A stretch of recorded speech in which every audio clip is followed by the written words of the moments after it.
first game of the week? Very important inning for us. It didn't start very clean. You know, 2 batters into it, the game's tied again. Tony had thrown last night. He had had 3 days off. We wanted him on the mound last night. And Indy just to regain some feel and some touch, and he came in and did a very solid job. You know, the question was, once we got to Phillips, we didn't want any part of him. So to put him on and then take a shot at whatever pinch hitter they want to put out there. Tony made his pitches. He worked the ball glove side extremely well. Gave us what we needed in a tight spot, definitely.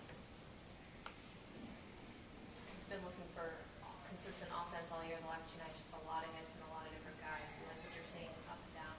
Well, I am. I'm liking the fact that we're getting hits. You know, we're getting more 2-strike hits. We touch the ball up to the opposite field a few times today, stay on some balls that were away. Some timely hits, so all of it's, you know, working in a much better fashion for more consistency. And like you said, Jen, from the bottom line to the top of the lineup, staying away from any soft areas, we're still finding ways to score.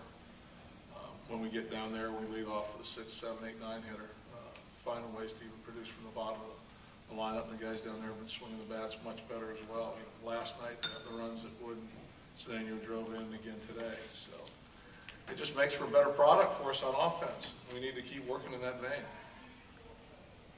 The 4th inning, you had runners up first and second with Walker up and way down in front. How much of Willis's early success in the game led to that decision to try and move the runners over?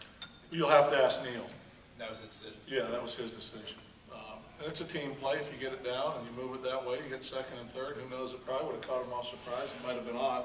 It didn't work. I don't have any problem with him thinking that way and trying to do it. He knows himself as good as anybody, but it didn't work. So after it doesn't work, then you think, well, why do you swing the bat? I don't go there with it. You know, he tried to make a play to help the team move some people up, and it just didn't work. Other than his bunting, what do you see out of Walker since the Milwaukee series? Well,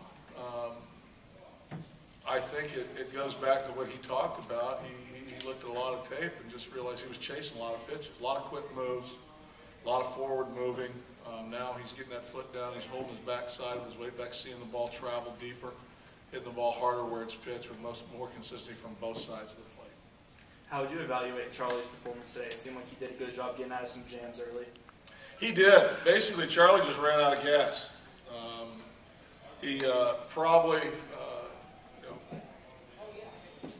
sprayed the ball more than we've seen from him in the last 4 starts. I mean, some of the pitches, I mean, he had McHenry in a Pilates class back behind the plate there for a few innings. You think that was funny? But he made pitches when he had to, and he got a high volume of ground ball outs too. So when the ball was in the zone and going and getting the sink, but there was a lot of inconsistency in some other areas. And then late in the game, especially the 6th inning, 4 barrels were put on him in the 6th inning, even though he gave it 1 run. And the ball really stopped sinking in the 6th, and it more just started moving west to east on him. You know, maybe he said it wasn't a comfortable day for him all day. He was out there grinding, and I just think the intensity of pitch after pitch after pitch has kind of worn down earlier than we'd seen him go in the past. How unusual is it for a guy to have 4 really good starts like that, though, against one team in a season? Well, it is unusual. I have seen it happen on occasion. Obviously, we've talked about this. You know, success breeds confidence.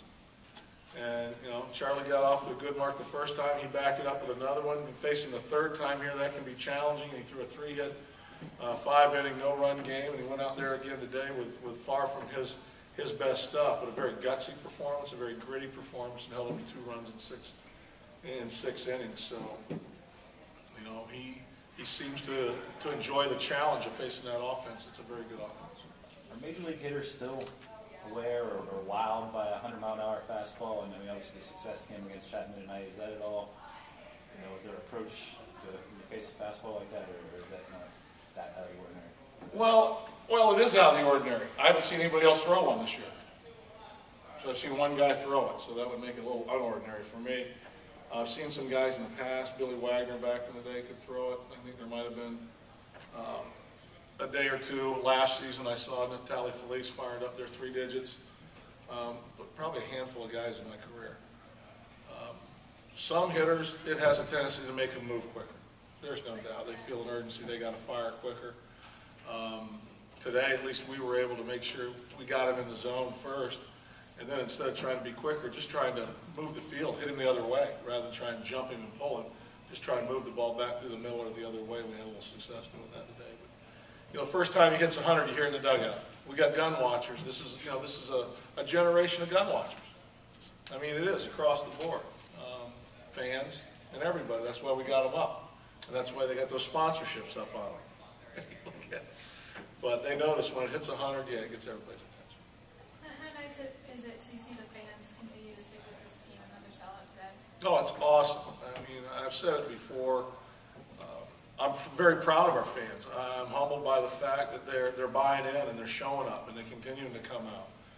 And our goal still remains the same, to rebond the city with the ball club. And there's a sense of that. You know, you go downtown now on a game day, things are going on. It's vibrant. There's a lot of energy. There's ask for tickets all over the place. We've got another game tomorrow. I think it'll be a good crowd tomorrow. Then we got the Brewers coming in. So I couldn't be more proud of our fans and more happy with our fans. And trust me, I'm speaking on behalf of everybody in that clubhouse. They are, I won't say amazed, but they're just so happy to be able to go out there and play in front of a crowd like that, that's energetic, that's pulling for the home team. It does make a huge difference. It absolutely makes a difference. The rotation. See, I could have walked out of here. You'd have to get it tomorrow. Keep us early? I can't believe nobody asked. Well, Especially you, Rob. I've been gnawing on my ankles for since last night. I'm trying to save he it. was asked about the rotation February 15th. We will have Carson throw game 1, and we will have Lincoln pitch game 2, and then the other in-house candidate that we might be able to go to will throw Tuesday. Still a TBA, but there's a good chance that we'll have somebody show up and pitch that Tuesday game. How stretched out is Brad? Well, he's not stretched out like he was when he got here, but we backed him up with a couple different opportunities to pitch here in the last couple of days. I just think the opportunity to start again is going to be going to add some adrenaline, some fuel to him. So we'll see where he's able to take it. The fact that we now got to pitch 18 innings of ball with 2 spot starters has been a little bit of a challenge. We felt that was the best way to go at it, and then we're still probably working through a little bit more. You know, you're trying to win games today, and then you're looking at 18 innings in front of you on Monday. So we're trying to do the best we can and make sure that we do the best we can to win and still have 18 innings to be covered on Monday. So is Lincoln taking Mulholland's a permanent member of the rotation, or not permanent? Well, he hasn't even pitched in the starting rotation yet, so we'll see. The guy that's going to pitch Tuesday will probably monitor as well and see what kind of performance he gives us. Is Ollendorf stretched out and physically ready to make a start if necessary? Absolutely. Okay. Yeah, absolutely. Opening day of 12? Pardon me? Opening day 12? Opening day 12, not there yet. Thanks, Clint.